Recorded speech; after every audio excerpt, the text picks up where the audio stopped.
Все мы с детства помним, что такое продукт из Китая, будь то перекошенный Человек-паук, скрытые адики или какой-нибудь Хавал. И долгое время китайский геймдев воспринимался так же.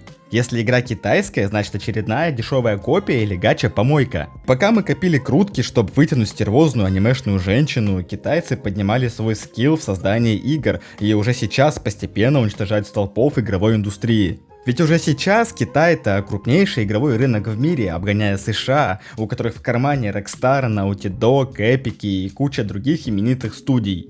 Я и сам не следил за этим рынком, пока случайно не наткнулся на один проект.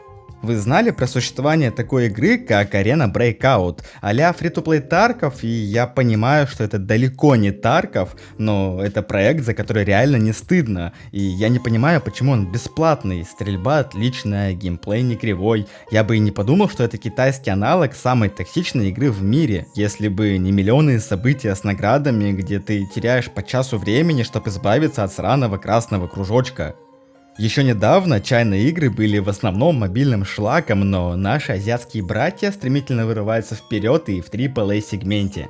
Та же обезьяна просто затмила с собой кучу западных проектов. Кто-нибудь помнит Star Wars Outlaws? Да, это дикий позор Ubisoft, но дело даже не в том, что игра говно, и это по сути Ассасин с текстурами и самой известной франшизы в мире. Любая игра по Звездным войнам получила бы своего заслуженного внимания вне зависимости какого качества был бы этот продукт, и думаю, спорить с мной будет только сумасшедший, просто Wukong не дал и малейшего шанса на хоть какое-то внимание этой недоигры. Цифры говорят сами за себя, ведь пиковый онлайн Wukong лишь в Стиме свыше 2 миллионов игроков в день релиза. А пиковый онлайн Звездных войн 3397 бедолаг, и зафиксирован он был не в день релиза, а в марте 2025 года, когда это чудо от Ubisoft начали раздавать почти даром. Получается, что обычная китайская ноунейм студия с бюджетом в пару мисок риса смогла превзойти лягушатников. Студию, что по сути подарила нам детство и моду носить капюшоны, а также прятать палку под рукав.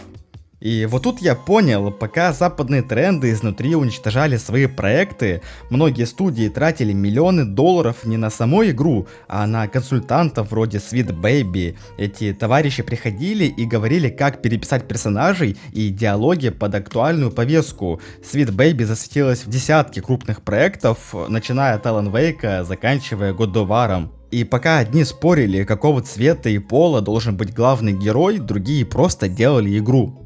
Китайцы, по сути, не сделали ничего революционного, они тупо не стали впадать в истерику, добавляя современные тренды просто для галочки. Они начали концентрировать свое внимание на качестве продукта, и обычный игрок это чувствует. Покупая Wukong, у меня не было страха, что внутри игры я обнаружу повесточку, и я был уверен, что меня не заставят наблюдать, как два лучших друга обжимаются на крыше. Так что в следующий раз, когда увидишь китайскую игру, не спеши ее хоронить. Пока мы недоумевали, для кого китайцы копировали каждую успешную игру, они уже сделали проект лучше большинства западных AAA студий, и, судя по всему, останавливаться на этом они не планируют. Думаю, перекошенный паук из детства явно не ожидал такого финала.